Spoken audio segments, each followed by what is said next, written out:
Sí, licenciada, ya podemos empezar. Ya, perfecto.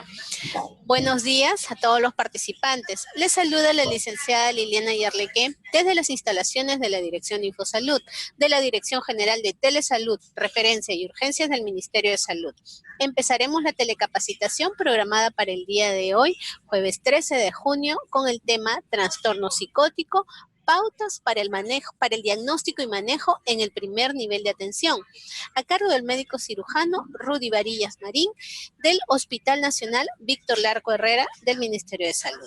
Quisiera recordarles que cualquier pregunta, duda o consulta pueden hacerlas llegar en cualquier momento usando el chat para ser respondidas al final de la presentación. Estimado doctor Varillas, quedamos atentos a su presentación. Muy buenos días. Vamos a ver lo que es el tema de trastornos psicóticos ahora, para lo que es el diagnóstico y manejo en el primer nivel de atención. Yo soy jefe de servicio de enfermedades psiquiátricas agudas del Hospital Víctor Larco Herrera, y este es uno de los trastornos que de verdad tenemos mucha experiencia en cuanto al manejo, y la idea sería poder compartir esta experiencia especialmente, ¿no?, con el primer nivel de atención, que se habla de que es uno de los niveles que debe ser mucho más fortalecidos ahora en salud mental para poder manejar este y todos los trastornos mentales que podamos ver. Bien, para empezar lo que es este tema, tendríamos que hablar acerca de unos aspectos o unos temas básicos para lo que es este tema. El primero que quisiera compartir con ustedes es un tema relacionado a todos los trastornos mentales, y que es el estigma. El estigma en salud mental es un problema que dificulta mucho lo que es el manejo, el diagnóstico, en general todos los aspectos que tienen que ver con la atención de los pacientes con trastornos mentales. Por ejemplo, en esta imagen vemos lo que es la idea que se tiene de un paciente con un trastorno psicótico. Pensamos que todos los pacientes que tengan algún tipo de síntoma psicótico van a estar en esta condición. La verdad, si quisiéramos hacer un pequeño comentario de esta imagen, sería un paciente con un trastorno muy severo y sobre todo sin un manejo adecuado. Entonces, el estigma de repente no iría enfocado a la persona, sino al sistema de salud, que no se le está brindando un adecuado manejo a este paciente. Entonces, tendríamos que romper estos estigmas y poder hablar directamente de lo que es un trastorno psicótico sin estos prejuicios que podrían nublar nuestra atención. Primero, cuando hablamos de un trastorno mental psicótico, estamos hablando de un trastorno mental severo, debido a que la condición, o en todo caso los síntomas psicóticos, hacen que la persona no tenga un adecuado juicio de la realidad debido a una alteración principalmente en el pensamiento. El deterioro desadaptativo que va a sufrir esta persona debido a los síntomas psicóticos es muy severo también, principalmente por las alteraciones conductuales, es decir, cómo se comporta dentro de la sociedad esta persona con este trastorno. Los trastornos psicóticos se caracterizan por la presencia de los síntomas psicóticos, pero ¿cuáles son estos síntomas psicóticos? Alucinaciones, delusiones y desorganización. En términos sencillos, ¿qué es una alucinación? Es una alteración en la percepción que tienen las personas, una percepción falsa, diríamos. Son sensaciones sensoriales sin una existencia de algo percibido. Es decir, estamos con la idea de que percibimos algo que en realidad no existe. Pueden ser de tipo auditivas, visuales o inclusive de otros sentidos, pero tendríamos que hacer una diferencia entre auditivas y visuales y el resto de alucinaciones, debido a que las auditivas y visuales tienen una mayor relación con los trastornos mentales. En cambio, las de otros sentidos tendrían que ver con otros tipos de trastornos, ¿no?, que también pueden presentar síntomas psicóticos. Las delusiones son alteraciones en el pensamiento, principalmente en el contenido. Estas son ideas que los pacientes presentan y que tiene por característica que son muy irrebatibles. El paciente está muy convencido de estas ideas y sobre todo que ellos las adoptan como propias, no como a que alguien les ha convencido o como que alguien les ha impuesto ese tipo de ideas o ese tipo de pensamientos. Pueden ser espontáneas o basadas en ideas o experiencias o percepciones pasadas que van a influir, ¿no?, en el desarrollo de estas delusiones. La desorganización son alteraciones de conducta, del lenguaje, del pensamiento, que para entenderlo serían algo así como los pacientes o los familiares lo van a tomar como incoherencias. Ese es el término que se utiliza mucho por los pacientes. Son expresiones tanto de conducta, del lenguaje, del pensamiento, que son difíciles de interpretar o de comprender. De ahí que se utilice el término incoherente para referirse de una manera no médica, ¿no? Es decir, por los pacientes o los familiares.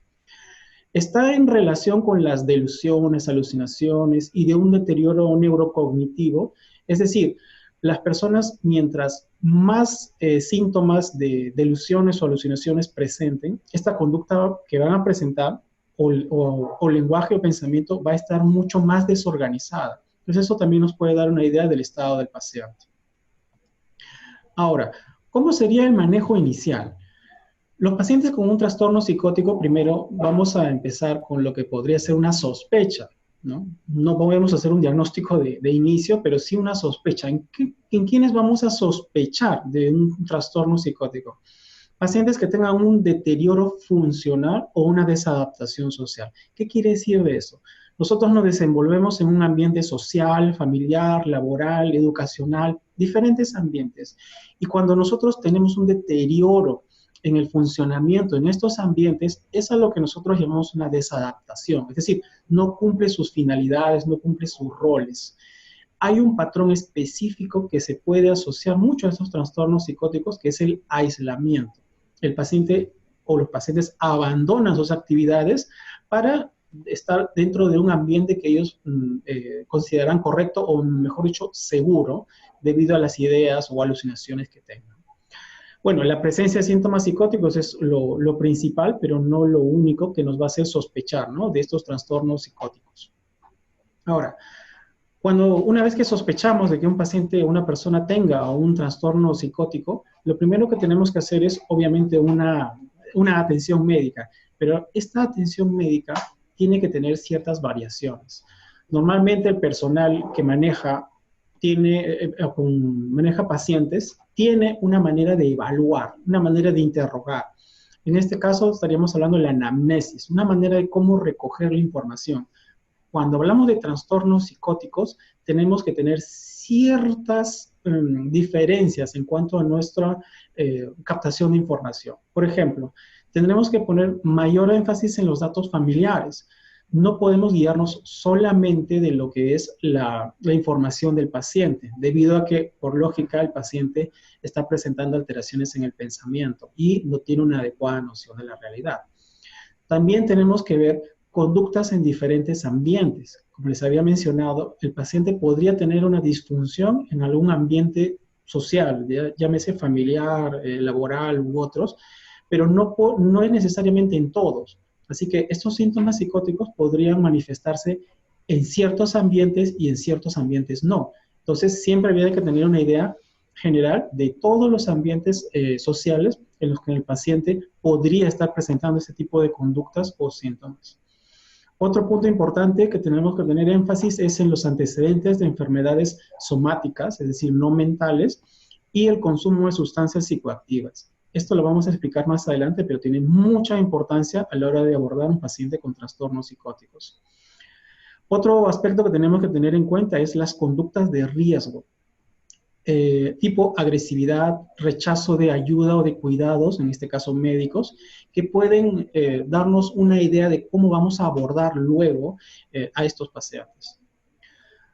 Luego de, obviamente, recoger la información, vamos a tener que pasar a lo que es una evaluación directa del paciente, ¿no? Esta evaluación también tiene que tener ciertas modificaciones para adecuarse a este tipo de pacientes. Por ejemplo, no podemos evaluar al paciente a solas, debido a que las características hacen que estos pacientes por sí mismos desconfíen o presenten conductas inapropiadas, por lo que vamos a necesitar siempre para su evaluación de personal que nos pueda acompañar, inclusive también de familiares que puedan ayudar a lo que es restringir de repente ciertas conductas de riesgo en estos pacientes. El ambiente en el que se debe evaluar un paciente es un ambiente neutral y despejado, sobre todo que evite la expresión de agresividad. Muchas veces tenemos objetos en nuestra mesa que podrían ayudarnos o, qué sé yo, distraernos a la hora de hacer nuestro trabajo, pero en el caso de estos pacientes podrían ser objetos para poder para que el paciente pueda manifestar su conducta agresiva. Por lo que un ambiente despejado sería lo mejor. La atención de aspectos y conductas de interacción. ¿Cómo interactúa el paciente? Muchas veces pensamos nosotros que por el hecho de que un paciente es callado, entramos a la idea de que es que él es así, es su manera de ser. Dentro de una evaluación tenemos que marcar la diferencia entre no lo normal y anormal, sino lo común y lo fuera de lo común. Estamos en un, por así decir, un análisis de sospecha, no en un juicio valorativo, por lo que todo debe ser anotado. Y en este caso, la interacción que hay entre el evaluador y el evaluado es muy importante, sobre todo para poder evaluar lo que es la desconfianza que está muy asociada a estos síntomas psicóticos. Y a la hora de evaluar, evitar lo que son gestos bruscos y cuestionamientos sobre todo a sus conductas o a sus pensamientos, ¿no? Recordar que para ellos es lo real, lo normal. Y cuestionarlos en este sentido podría desencadenar ciertas conductas que no vamos a querer y va a ser muy difícil manejarlos. A la hora de hacer el diagnóstico, el primer error que tendríamos que evitar es tratar de adelantarnos, de decir, ¿está el diagnóstico de trastorno mental o es este otro? Podemos hacer un diagnóstico provisional, que es un diagnóstico sindrómico, sin ninguna desmedro en cuanto a lo que es la atención del paciente. Tenemos que también agregar a este diagnóstico sindrómico presuntivo lo que es un diagnóstico social, sobre todo el de soporte familiar y sobre todo para algunas atenciones lo que es la capacidad de decisión del paciente. Es decir, si el paciente puede decidir por las medidas que vamos a tomar luego, si es que las acepta o no. Entonces, todo eso tiene que entrar dentro del diagnóstico, obviamente inicial, presuntivo, de estos trastornos psicóticos. Si no, va a ser muy difícil luego la atención. En cuanto al tratamiento, si mi diagnóstico es sindrómico, el tratamiento tendría que ser también no específico, en este caso un manejo sintomático, que es lo más adecuado. La mayoría de guías en cuanto a trastornos de síntomas psicóticos habla de medicamentos generales, medicamentos que no están específicos para ningún trastorno, debido principalmente a que los trastornos mentales requieren un trabajo más amplio a la hora de hacer el diagnóstico. No se puede hacer en una primera consulta, inclusive en varias consultas no puede llegarse a hacer un diagnóstico definitivo, por lo que el diagnóstico nuevamente tiene que ser siempre presuntivo y sindrómico. El manejo será sintomático, no es necesario saber el diagnóstico definitivo, el diagnóstico específico de estos trastornos psicóticos para darle un adecuado tratamiento. Basta con un medicamento que atenúe sus síntomas para poder manejarlo adecuadamente. Muchas veces vamos a tener problemas no solamente en sus síntomas, sino en la conducta que tienen para poder controlarlo. Para ello necesitamos un ambiente adecuado, como habíamos visto en la evaluación, principalmente aislado de estímulos perjudiciales o en todo caso estímulos perturbadores.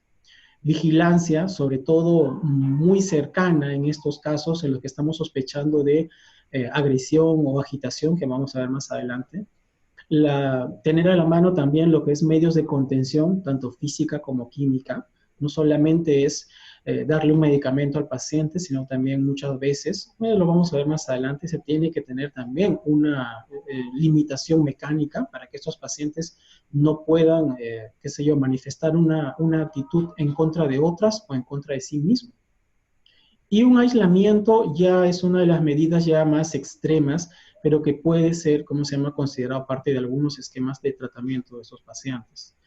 Otros síntomas, por ejemplo, terapias no farmacológicas, psicosociales, rehabilitación social, van a necesitar el manejo más especializado, es decir, no vamos a poderle dar la atención completa en una primera atención. De repente, no solamente en el lugar en que estemos vamos a poder completar todas las necesidades de esos pacientes y vamos a necesitar derivarlos, pero eso es decidiendo caso por caso. Ahora vamos a revisar los diferentes trastornos psicóticos y vamos a hablar de cada uno de ellos brevemente, pero no considerar que vamos a necesitar específicamente que sea un manejo especializado. Muchas veces podemos tratar o atender a estos pacientes en niveles no tan especializados como la atención primaria. Los fármacos, siempre vamos a tener la idea o vamos a tener que manejar esquemas prolongados. Ese de repente siempre es un motivo de atención, debido a que los pacientes abandonan su tratamiento debido al estado en el que están, o en de repente falta de soporte familiar que había mencionado antes. Entonces, siempre tenemos que tener la idea de que los tratamientos en los trastornos psicóticos, independientemente del diagnóstico que sean, siempre van a ser prolongados. ¿Qué tan prolongados? Por ejemplo, cuando hablamos de antipsicóticos, hablamos de que mínimamente tendrían que ser 6 meses. Algo que tenemos que manejar de una manera adecuada es, por ejemplo, la agitación psicomotriz que pueden presentar algunos pacientes con estos trastornos. El manejo de la agitación psicomotriz es primero conociéndola. La agitación psicomotriz es una exaltación severa y generalizada sin un motivo entendible. Un paciente gritando, moviéndose, rechazando de repente la atención, qué sé yo, puede motivar lo que es el diagnóstico, o en este caso la presunción de una agitación psicomotriz. ¿Cómo vamos a manejar esta agitación? Primero, tendríamos que tener una idea de cuál es la etiología, es decir, qué está provocando que tenga un paciente esta agitación. Y aquí la etiología de esta agitación es muy variada, va más allá de los trastornos mentales. Los trastornos considerados como muy severos, como que pueden causar delirium, las intoxicaciones muy diversas, cuadros de abstinencia por sustancias psicoactivas, alteraciones metabólicas, neurológicas, sistémicas que abarcan todas las especialidades y parte o dentro de una de ellas también los trastornos o síntomas psicóticos podrían estar detrás de esta agitación psicomotriz. Así que lo primero que hay que tener en cuenta para manejar un paciente con agitación es que la causa puede ser muy variada, no solamente de estos síntomas psicóticos y ni siquiera solamente de trastornos mentales. Entonces, sabiendo esto, nuestra terapéutica tiene que abarcar la mayoría de estos trastornos y evitar complicar alguno de ellos.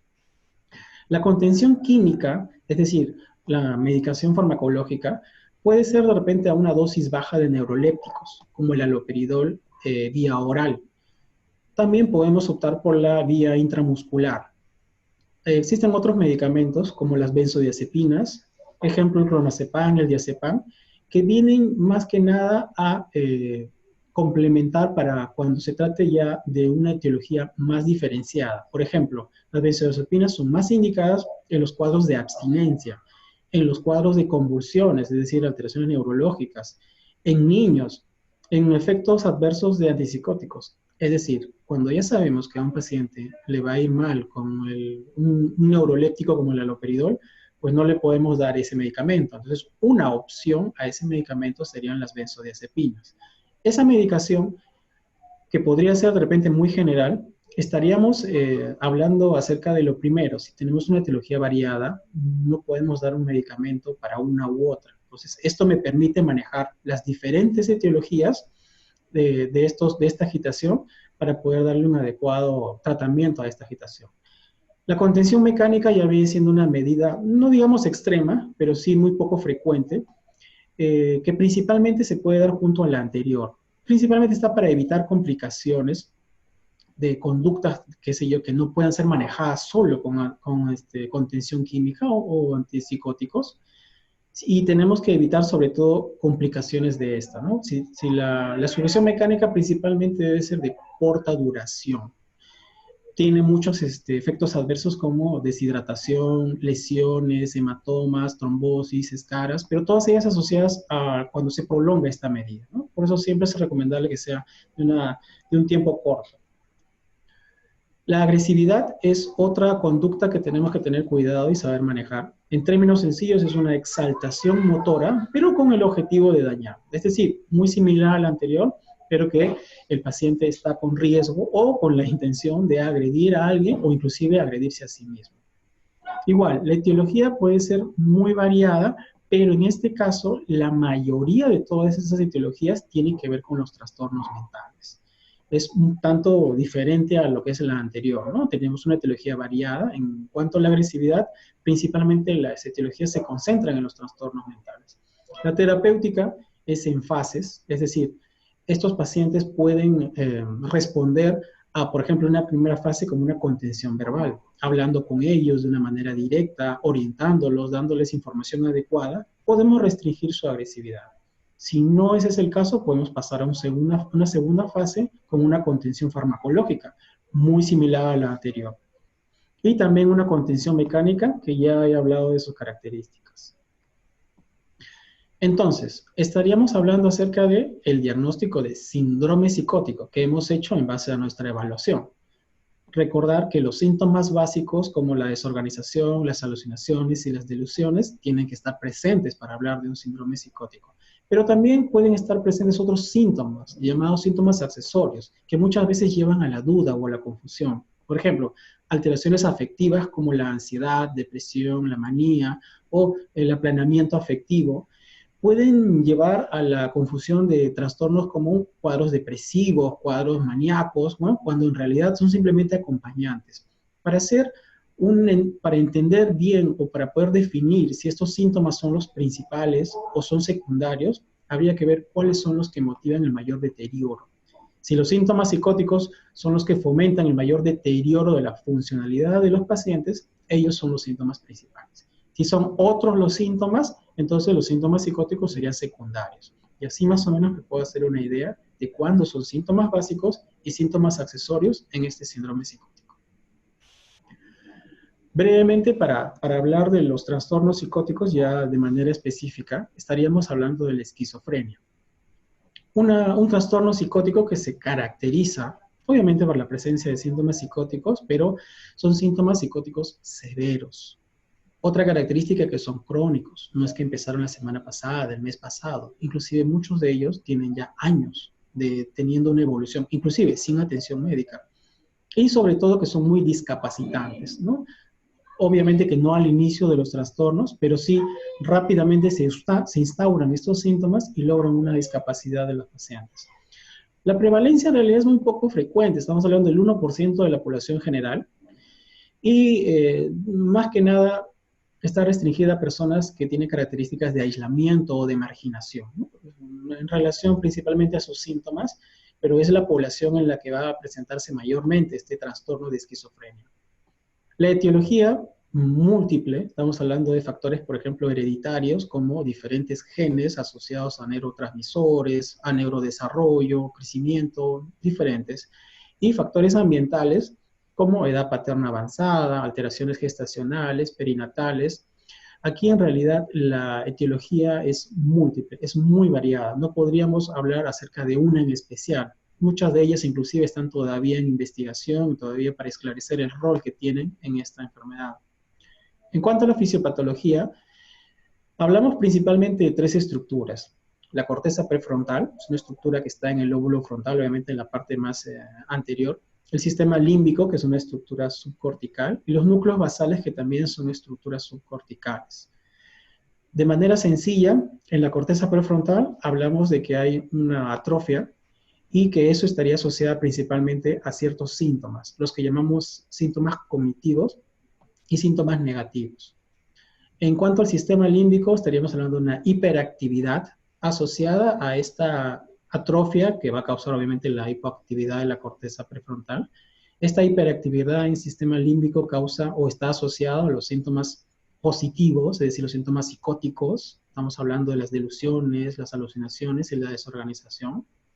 Y están también relacionados a la hiperactividad en núcleos basales, que van a estar en función a síntomas motores, ¿no? ¿Cuál es el cuadro clínico de esta esquizofrenia? Hablamos de un inicio muy temprano en realidad, pero no de los síntomas psicóticos. En la esquizofrenia puede empezar en la infancia con síntomas cognitivos y síntomas negativos. Ya en la adolescencia es que recién se presentan estos síntomas psicóticos y es justamente, ¿no?, lo que concuerda con el diagnóstico. Pero siempre tener en cuenta que lo que es este cuadro clínico empieza a una edad muy temprana. En cuanto a lo que es la semiología, estaríamos hablando de un síndrome psicótico mayor de un mes. Es decir, estas delusiones, alucinaciones, desorganización, tienen que acompañar al paciente por un largo periodo de tiempo para hablar de esquizofrenia. Cuando no se cumple esta regla, posiblemente sea otro trastorno psicótico. Los síntomas negativos de los que estábamos mencionando anteriormente son la falta de expresión afectiva, la disminución del diálogo, el desgano, el aislamiento, que son síntomas que pueden presentarse inclusive a una edad muy temprana, como había mencionado. El déficit cognitivo también puede ser temprano. El déficit cognitivo puede llamársele, por ejemplo, una alteración de la atención, de la memoria o de otras funciones cognitivas principalmente, ¿no? Que vamos a ver, como se habla mucho en literaturas relacionadas a esto, vamos a ver a una edad muy temprana, que inclusive actualmente ya se está hablando de que el diagnóstico estaría más en función a estos síntomas que a los síntomas psicóticos que se desarrollan posteriormente, ¿no? Esto en relación a proveer un mejor diagnóstico, que sería un diagnóstico más temprano. En cuanto a lo que son, también pueden estar acompañados de este cuadro de síntomas afectivos y motores, ¿no? Había mencionado que esos síntomas acompañantes son síntomas que dificultan el diagnóstico, así que siempre tenemos que tener en cuenta qué alteración es la que está causando la mayor alteración en su funcionalidad. El pronóstico. En realidad es un pronóstico, como se llama, reservado. Hablamos de que un tercio presentan una mejoría parcial, el otro tercio síntomas persistentes sin muchos cambios, y hay un tercio que presentan un deterioro progresivo. Así que la verdad es un trastorno muy discapacitante, como había dicho al comienzo. El tratamiento puede ser farmacológico, principalmente hablamos de antipsicóticos. Tenemos antipsicóticos dentro de los que consideramos de primera línea, serían los atípicos. Un ejemplo de esto es la risperidona. Y tendríamos que hablar de dosis media a alta. No es necesario hablar de cómo se llama específicamente, pero sí me interesa mucho definir esto de dosis media a alta para poder hacer hincapié en otros, en tratamientos de otros trastornos psicóticos. Y como había mencionado al comienzo, tiene que ser continuo, mínimo 6 meses en todos los trastornos, y obviamente la esquizofrenia será mucho más tiempo. Las benzodiazepinas son sintomáticos, puede ser utilizado para lo que son las crisis al inicio de la atención, y generalmente la dosis es alta la que utilizamos. Nuevamente no especifico, pero sí dejo en claro que tiene que ser una dosis alta para poder hablar en otros trastornos de cómo utilizar las dosis. Los estabilizadores, como el valproato de sodio, generalmente se utilizan como un agregado para poder controlar no los síntomas psicóticos, sino la agresividad e impulsividad, y pueden ser usados a dosis media. También existen tratamientos no farmacológicos. La psicoterapia, que son principalmente, o en todo caso centrada en la modificación de la conducta, es algo que tiene que acompañar al tratamiento farmacológico. Hoy en día hablamos de que un tratamiento exclusivamente farmacológico en cualquier trastorno mental es completamente insuficiente, ¿no? Tiene que ir de la mano siempre con lo que llamamos las terapias psicosociales, que engloban también la psicoterapia, ¿no? También existen otras terapias como la arteterapia, la actividad física, la rehabilitación cognitiva, la rehabilitación motora, que ha demostrado pues, que una atenuación, una mejoría de estos síntomas desde hace muchísimo tiempo. También tenemos que tener en cuenta la refractariedad. Pacientes que no responden a estos tratamientos y es necesario utilizar medidas ya no tan frecuentes, como por ejemplo un medicamento llamado clozapina, que es un antipsicótico muy similar a la risperidona, pero que tiene propiedades, o mejor propiedades en lo que son pacientes que demuestran esta refractariedad. La terapia electroconvulsiva y la psicocirugía. Los menciono solamente para ver que hay muchas, por así decir, alternativas, ¿no? Muchas veces vemos que pacientes no responden a un tratamiento y no sabemos qué decirles a la hora de plantearles alternativas, ¿no? Saber que hay muchas alternativas para los pacientes que de repente no responden inicialmente a un tratamiento, pueden verse diferentes, por decir, tratamientos a la hora de tratar de buscar la recuperación de esos pacientes y no simplemente decir que si no funciona un tratamiento va a quedar ahí, ¿no? Hay muchas alternativas actualmente. Otro trastorno psicótico es el trastorno esquizofreniforme. Para no entrar en muchos detalles, es un trastorno muy similar a la esquizofrenia, solamente que tiene síntomas más atenuados y por ende un mejor pronóstico. El tratamiento en estos trastornos es con antipsicóticos, pero en este caso responden bien a dosis bajas, no es necesario dosis altas. Y generalmente también tiene que ser indefinido como la esquizofrenia paranoide. El no farmacológico es igual, o perdón, similar a la esquizofrenia con las terapias psicosociales, que siempre deben ir, recalcando por favor, siempre deben ir acompañadas los tratamientos farmacológicos para ser adecuados. Otro trastorno es el trastorno delirante persistente. Es un trastorno, en este caso sí, muy diferente a los otros anteriores, que se caracteriza por síntomas psicóticos, pero en este caso de muy baja intensidad y sobre todo aislados. Principalmente son delusiones, son ideas en estos pacientes que van a permanecer de una manera continua, pero no tienen mucho deterioro en su funcionalidad. Es decir, pueden pasar desapercibidos si no se les evalúa adecuadamente. Su etiología no está bien determinada, no tenemos todavía muchas ideas de qué cosa puede estar causando. Se piensa que están relacionadas a los anteriores, pero nada definido.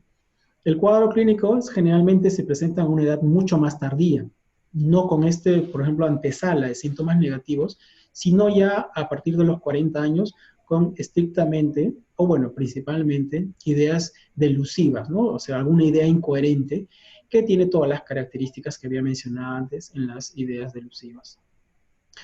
Vamos a ver que estas ideas tienen que persistir por al menos 3 meses para poder hablar de este trastorno, y generalmente el pronóstico es un poco mejor que los anteriores, pero tienden mucho a la persistencia, ¿no? Son difíciles manejar, son leves, eso es lo bueno, pero lo malo es que la verdad son de muy difícil manejo en lo que es terapéutico.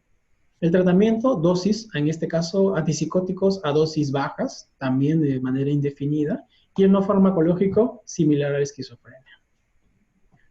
Otro trastorno para revisarles es el trastorno esquizoafectivo.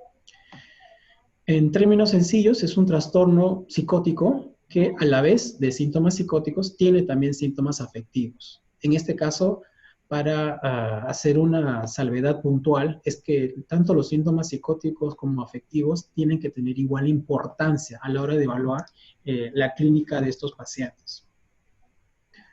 La etiología es muy similar a la esquizofrenia y también a los cuadros afectivos. Es algo así como una mezcla de estos dos. Y el inicio puede ser, es más tardío que la esquizofrenia, generalmente es en un adulto joven, no hay la antesala de síntomas negativos. La semiología, estamos hablando de numerosos episodios afectivos y psicóticos, más que hablar de una sintomatología continua, estamos hablando de episodios en los que se manifiestan estos síntomas, y el pronóstico es regular, debido a que los episodios, si bien es cierto, son breves, pero son muy intensos.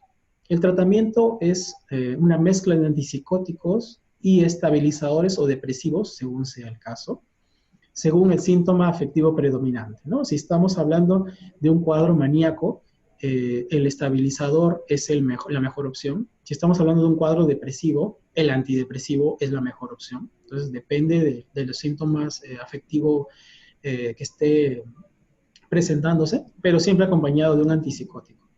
De manera indefinida también, para evitar las descompensaciones futuras. Y el no farmacológico igual, siempre recalcando de que tiene que ser acompañado por una terapia no farmacológica, en este caso terapias psicosociales y rehabilitación. Trastorno psicótico agudo, otro trastorno, la verdad muy común que pasa desapercibido. En términos sencillos es un trastorno psicótico, pero que se caracteriza por ser muy breve en el tiempo y que tiene generalmente una normalidad previa y una normalidad posterior. Es decir, en una persona que no aparentara ningún trastorno mental, se presentan síntomas psicóticos y luego desaparecen, quedando como al inicio, ¿no? Entonces, dificultando mucho, la verdad, el diagnóstico, porque de repente se puede optar por pensar que el paciente o no los está refiriendo adecuadamente, está exagerando o hasta inclusive está inventando los síntomas psicóticos. No hay una prevalencia definitiva. La etiología y fisiopatología en realidad no está muy bien determinada. Hablamos de factores afectivos y neuróticos asociados principalmente a lo que es la personalidad y sus trastornos, y una sobreestimulación dopaminérgica, ¿no? Que es la que causa esta, por así decir, crisis, este evento corto pero muy intenso. El cuadro clínico puede ser a cualquier edad, generalmente luego de un episodio importante de síntomas afectivos y neuróticos. Es decir, antes, una antesala previa muy corta y casi siempre presentada, que es de síntomas afectivos. Y luego se desarrollan los síntomas psicóticos ya de una manera como habíamos mencionado. El pronóstico en realidad es muy bueno. Generalmente hay una muy buena respuesta a la medicación y, como había mencionado, en el tiempo se recupera completamente la normalidad previa, ¿no? A veces algunos síntomas todavía pueden quedar, pero generalmente se piensa de que ya venían con esos síntomas, es decir, de repente algunas alteraciones de conducta o alteraciones afectivas, que es que el paciente ya presenta de repente por otro trastorno o de una condición previa. El tratamiento farmacológico, antipsicóticos a dosis bajas y por un corto tiempo, estaríamos hablando de, en este caso, máximo 6 meses, no debería pasar de ese tiempo, y siempre acompañado de terapias psicosociales y de rehabilitación. Bueno, previamente hemos hablado de los principales trastornos psicóticos para tener una idea, ¿no? Generalmente les había mencionado que el diagnóstico puede ser sindrómico, pero ya con una idea, con lo que le he mencionado, podrían tener una idea de qué tipo de trastorno psicótico podría estar desencadenando este síndrome psicótico. Estos trastornos tienen que ver ahora con lo que son las características o con trastornos secundarios, ya para terminar. En este caso tenemos psicosis o trastornos psicóticos de causa somática, es decir, no mental. Sospechamos de esto cuando hay una alteración principalmente en la conciencia. Cuando los cuadros psicóticos no son típicos, es decir, no se asemejan a los cuadros anteriores, hay una falta de un antecedente psiquiátrico, o sea, nunca ha sido evaluado de repente por un psiquiatra o nunca ha recibido una atención. Hay una ausencia de precipitantes, es decir, no hay algo que esté causando estos síntomas. Generalmente es un estrés social, es decir, cuando se le pide a la persona que participe en una actividad o se le lleva a alguna actividad o se le exige que tenga que tener cierta participación social cuando se presentan estos trastornos. Un antecedente de una alteración no psiquiátrica como alteraciones neurológicas, neoplásicas, metabólicas, tienen mucho que ver.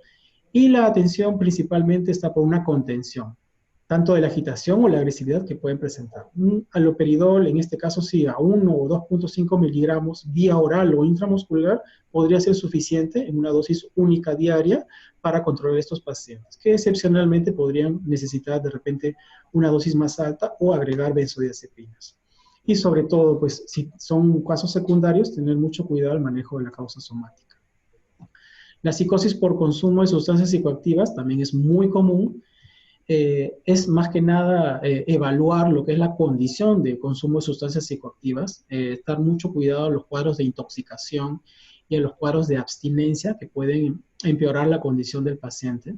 Tenemos que también manejar lo que es la contención de la agitación o agresividad.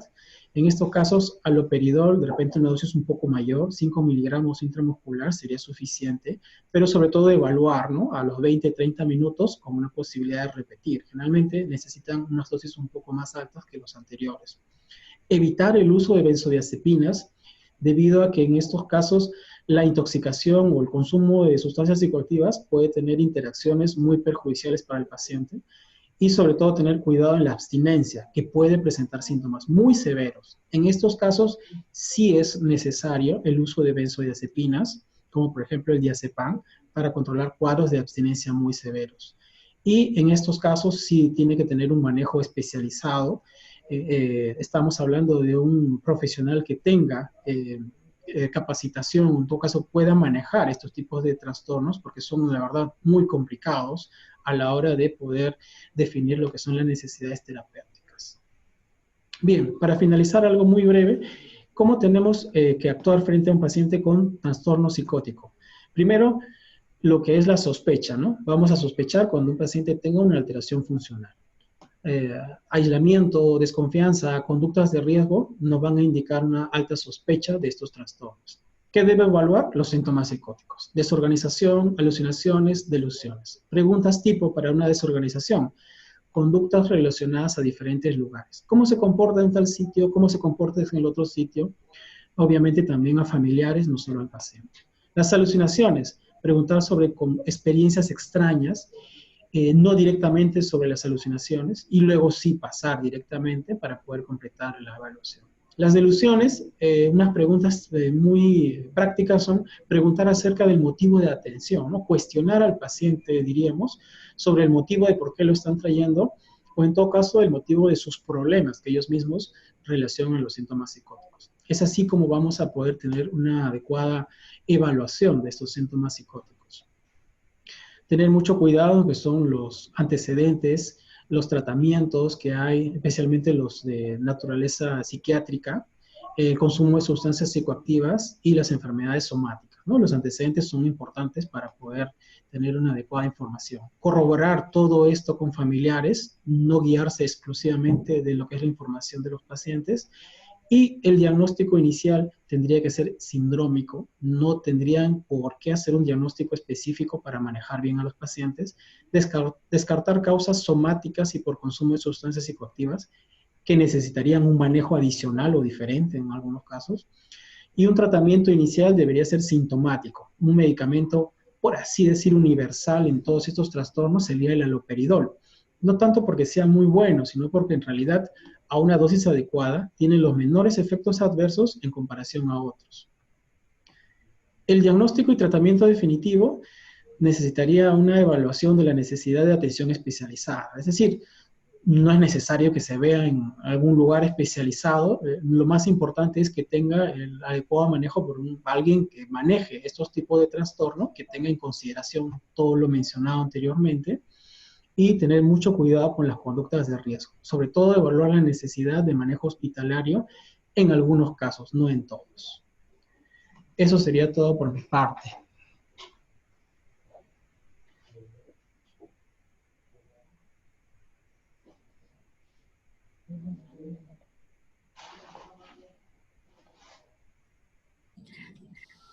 Bien, doctor Varillas, muchísimas gracias por su excelente presentación.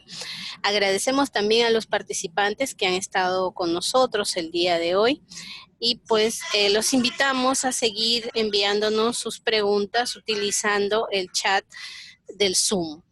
Bien, doctor, para comenzar nos dicen, estimado doctor Varillas, buenos días. En su experiencia, ¿qué tan bueno es el uso de la terapia electroconvulsiva?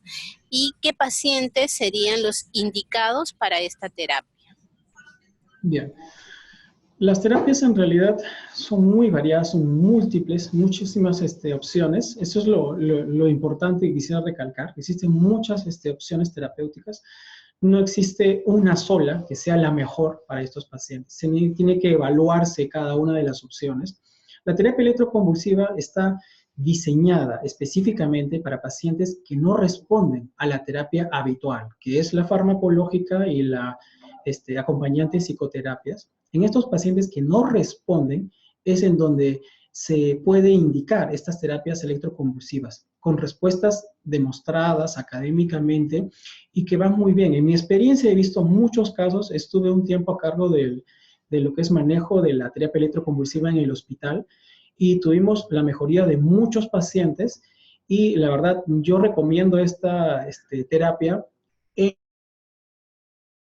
adecuada, que es para pacientes que no responden. O sea, no se le puede dar a un paciente una terapia incorrecta, en este caso no le corresponde a alguien que recién está empezando el trastorno, a alguien que recién se está evaluando, indicarle una terapia electroconvulsiva. Eso es lo incorrecto. O sea, más que decir que la terapia electroconvulsiva es correcta o no, que tiene resultados o no, es que esto va a depender de que esté adecuadamente indicada. Nuevamente es para pacientes que no responden a las terapias habituales y hay que hacer algo para poder manejar sus síntomas. Bien, doctor, muchísimas gracias. Bueno, algunos de los participantes también le envían sus saludos y agradecimiento. Por nuestra parte, doctor, quisiéramos preguntarle en cuanto a las recomendaciones a los establecimientos, obviamente primer nivel de atención y en este caso aquellos establecimientos, centros de salud mental comunitaria. ¿Cuál es el manejo, el primer manejo que ellos deberían hacer para luego ya empezar con la medicación dependiendo del diagnóstico? Claro, yo recuerdo mucho haber hecho capacitaciones años atrás, porque todavía no había una adecuada implementación en la atención primaria, en la atención en salud mental, Y la pregunta que más frecuentemente me hacían es, ¿cómo puedo derivarlos al hospital psiquiátrico a mis pacientes, ¿no? Esto ha cambiado dramáticamente con toda la reforma en salud mental y la verdad me da mucho gusto decir que la atención que es de estos pacientes puede hacerse en lo que es el primer nivel de atención, teniendo en cuenta aspectos básicos. Por ejemplo, no se puede atender a estos pacientes como se atienden al resto de personas, ¿no? Porque muchas veces dicen, no podemos atenderlo debido a que no contamos, por ejemplo, con camas hospitalarias. No todos los pacientes van a necesitar, es cierto que algunos van a necesitar, por ejemplo, una cama hospitalaria y personal relacionado a esto. La atención muchas veces puede ser en consultorio, muchas veces puede ser simplemente con antipsicóticos a dosis bajas, pero lo que va a marcar el éxito, por así decirlo, de la experiencia de manejo de un trastorno psicótico es el adecuado diagnóstico. Entonces, si nosotros hacemos un adecuado diagnóstico de estos trastornos, podemos darle al paciente un adecuado tratamiento del nivel que sea, en el lugar que sea. Entonces, muchos pacientes van a verse beneficiados si es que nosotros respetamos las normas establecidas para los trastornos psicóticos. Y es las que he mencionado anteriormente, ¿no? Principalmente recalco que es un diagnóstico sindrómico, no es necesario hablar de un diagnóstico específico. El manejo de lo que es sintomático, no es necesario hacer un tratamiento específico de algún determinado trastorno, porque muchas veces esa es la complicación, que no podemos determinar fácilmente qué tipo de trastorno mental para darle un tratamiento adecuado. Entonces, podemos manejarlo de una manera inicial, eso sí, sindrómica, sintomática, para poder darle al paciente un manejo inicial, que muchas veces no va a requerir más de eso. Tengan en cuenta que los que necesitan de repente venir a centros especializados para hospitalización o para otros tratamientos como la terapia electrocognitiva son un número muy reducido. La gran cantidad de pacientes con trastornos psiquiátricos van a necesitar exclusivamente una atención ambulatoria y con fármacos de repente que pueden tener a la mano en el primer nivel de atención. Entonces, quisiera, ¿cómo se llama?, hacer hincapié en eso, en que el manejo del mayor volumen de pacientes con trastornos mentales pueden hacer el primer nivel de atención sin necesidad de pedirlos o de necesitar de repente alguna condición de la hospitalización. Eso sería de mi parte. Muchas gracias por la respuesta, doctor. Doctor, nos preguntan en el caso de emergencias de pacientes psiquiátricos, ¿cuál es el manejo inmediato? Bien. En los trastornos psicóticos siempre hay que tener en cuenta lo que es la conducta del paciente, ¿no? O sea, dejando de lado los síntomas, en realidad, estos síntomas psicóticos van a determinar ciertas conductas, como la agitación psicomotriz o la ansiedad.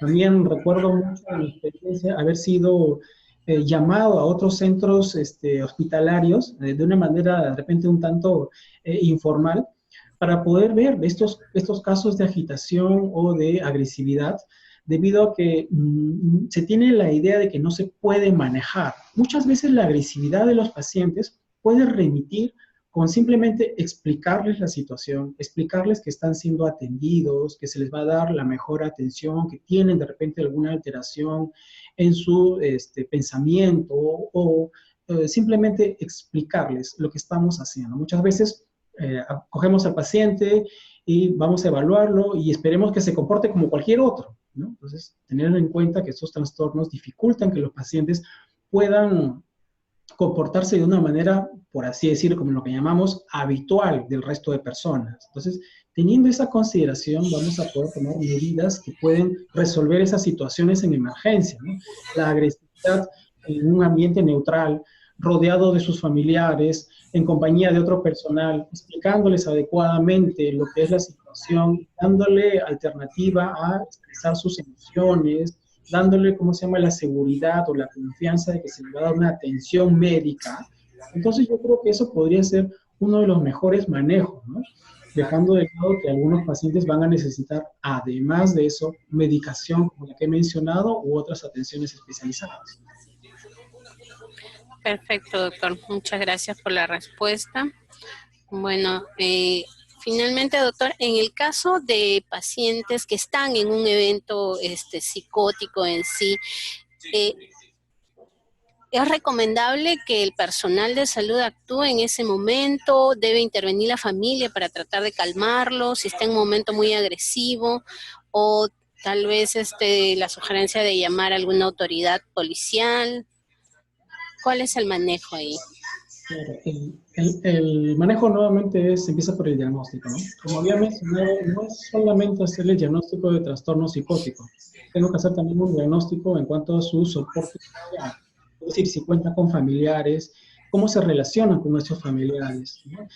Otro que tengo que ver es la conducta, cómo se está comportando esta persona.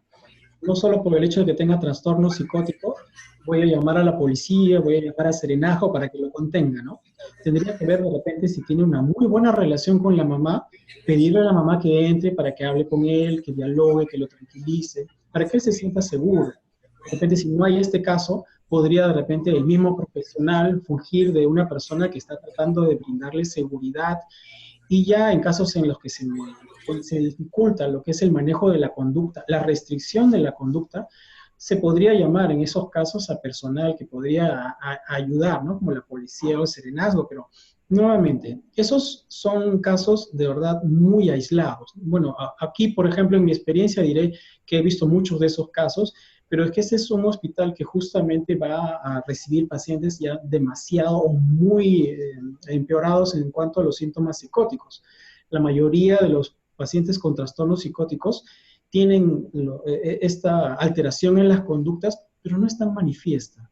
Entonces, medidas como un ambiente neutral, la presencia de sus familiares, podría ser suficiente para lo que es el manejo de su conducta. No es necesario llevar a los pacientes ante la policía o el serenazgo para poder controlar en todos los casos, ¿no? Es algo, por así decir, ya estigmatizar al paciente, pensar que todos ellos van a ser agresivos, todos ellos van a ser violentos y hagamos lo que hagamos, no se van a calmar. Muchos de ellos responden simplemente al diálogo. Entonces, habría que guardar un poco la compostura, tratar de manejar la situación, y yo creo que con eso podríamos mejorar lo que es el manejo o restricción de la conducta que pueda estar presentando el paciente. Y ya en casos excepcionales, pues poder recurrir, como se debe hacer también, a lo que son instituciones como la policía o serenazgo u otras. Perfecto, doctor. Muchísimas gracias por su tiempo, por esta excelente presentación. Agradecemos también a todo el personal que ha estado conectado con nosotros el día de hoy con esta telecapacitación. Doctor Rudy Varillas, Hospital Nacional Víctor Larco Herrera, muchísimas gracias. Ok, muchas gracias a usted también. Gracias, doctor. Bien, aprovechamos en invitar al personal que está conectado al mediodía, perdón, tenemos una telecapacitación.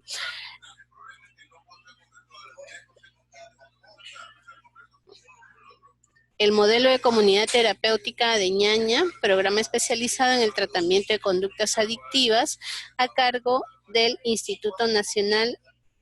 a cargo del Hospital Hermilio Valdizán del Ministerio de Salud. A la 1:00 p.m. tendremos, dada la coyuntura en cuanto a el tema de Guillain-Barré, vamos a tener otra telecapacitación